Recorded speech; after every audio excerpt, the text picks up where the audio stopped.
All right, guys, huge shout out to my buddy Hal for providing me with this opportunity to also include my work, Umpqua Survival. Today I'll be showcasing off to you guys the Huxwrx Ventum 762.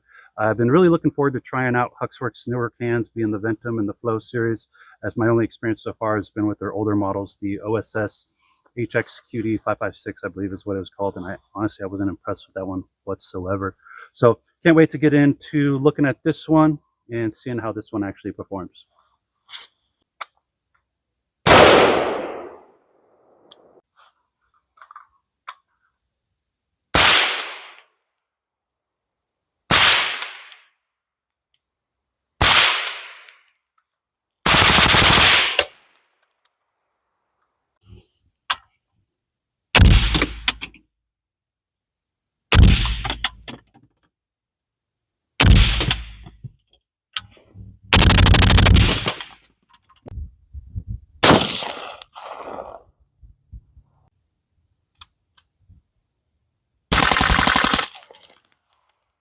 All right, now for supers.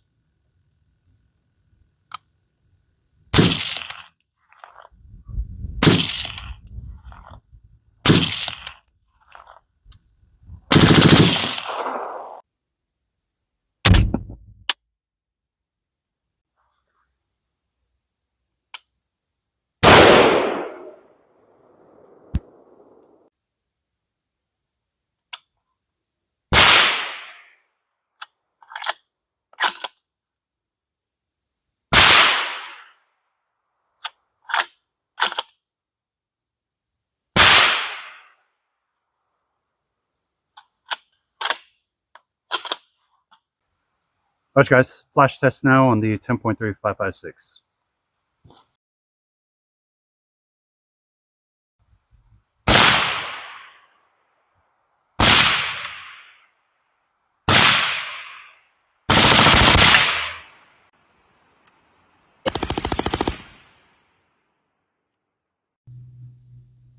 But guys, first off, forgive me, I did not like my original edit, so I'm actually redoing this right now.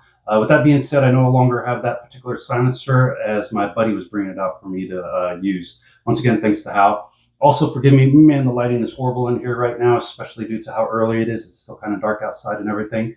But wanted to go ahead and get out my opinion on the Huxwrx Ventum 762. Overall, I'll get it right out. I'm actually impressed with this one. They definitely renewed my interest in their silencers, as my only actual experience with them before was the OSS HXQD 556, and I wasn't impressed with that particular silencer whatsoever. For first off, hub compatibility, no, it's not everything. If you can buy once, cry once, and get the one you like, I have zero issues with proprietary mounting systems. The majority of mine are that way, with being Surefire and Dead Air's Chemo and everything. But considering I like to do these videos and I like testing silencers, hub compatibility is huge. It allowed me to go ahead and test out on a couple different hosts, with me utilizing my Dead Air Chemo mount, as well as a Q Plan B mount to affix it to my different hosts and everything. Know that within my minimum experience with the Huxwrx Ventum, the very first one I ever got my hands on, a customer, sell silencers amongst other outdoor stuff, asked me to go ahead and remove his 5/8x24 adapter, or half, I can't remember which one it was. And that sucker was a pain in the butt. He even told me when he came back after I couldn't get it off, that he actually had some serious issues trying to get that off. So thankfully, when my friend's silencer came in, dude, that thing was like already halfway unthreaded, which was huge, to where it allowed me to easily just jump right into it and everything.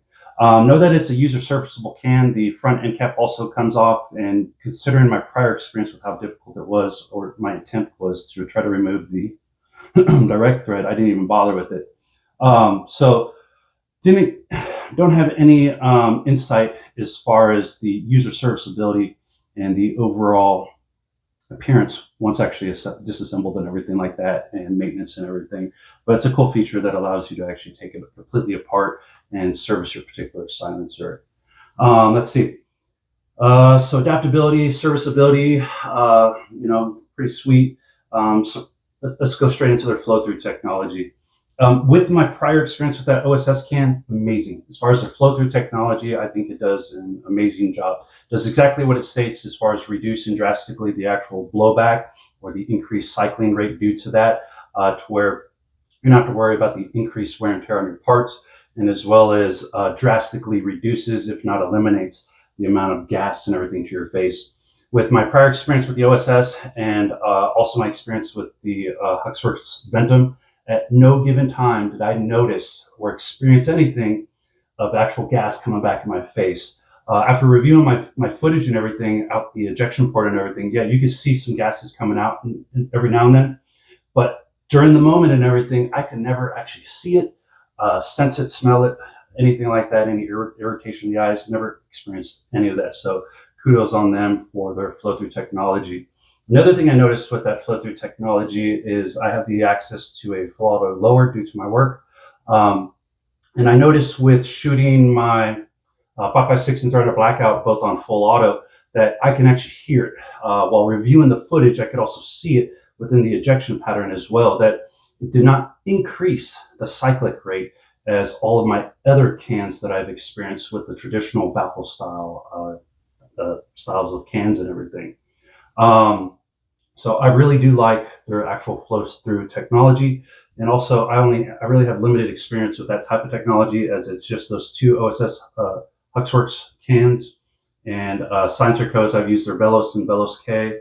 I know I'm missing one. I think I'm missing one. I think I have experience with some other flow through style of can also. But let's jump into two other topics. For me, whenever I think flow through, my biggest concerns, despite everything else, is primarily suppression and then also flash and everything. Suppression, I was actually rather surprised with this one. That was where I lost interest in the OSS HX QD.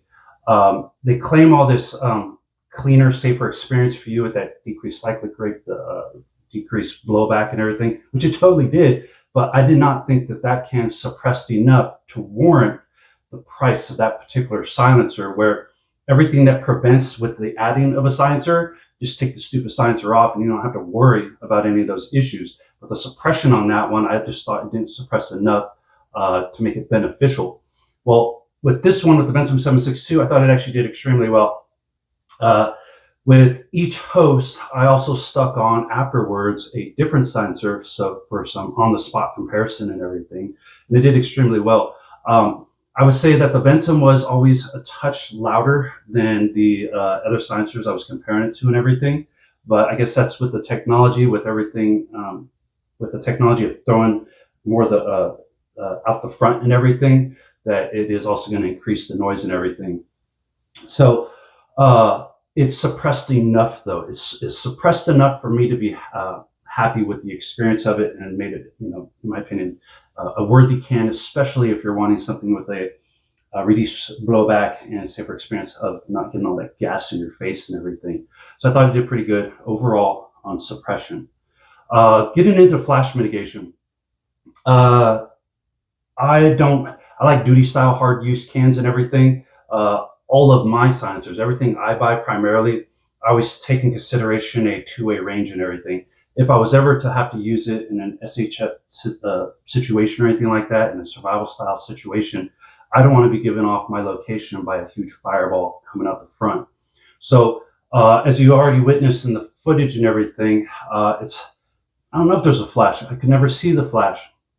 What I was experiencing was a massive sparkling effect due to the 3D printing of titanium. Don't know the engineering aspects of it and everything behind it, but I've noticed that with all titanium cans that I've shot, especially the 3D printed ones primarily. I can't really find any information out there of that thing ever completely diminishing and everything.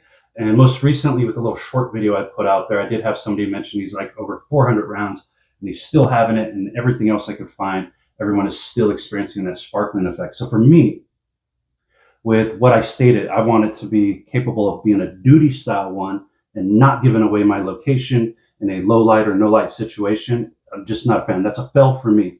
But if all you are is a target shooter, and you have zero concerns with that, outside of that, I think the can does really well, especially if you're going for the healthier experience style can with, the suppression, just taking the edge off and everything, and not worried about having the absolute most quietest can. And this one's actually a rather nice can and everything. Also much more budget friendly. It's expensive still, but definitely more budget friendly than their Flow series. I still don't have any experience with the Flow series, and hopefully one day we'll get that. But I think I covered everything as far as my experience on this one. If you didn't track the little captions down below, it starts off with the 10.3 AR-15 and 5.56, followed by an 8-inch 300 blackout, finishing up with a Sig-Cross 16-inch Sig-Cross chambered in 308. Going to go ahead and finish off with a little bit more footage, and it's going to be some back-to-back firing from the Ventum to some comparable, some silencers that I brought out to compare and everything. All right, you guys, thanks and have a good day.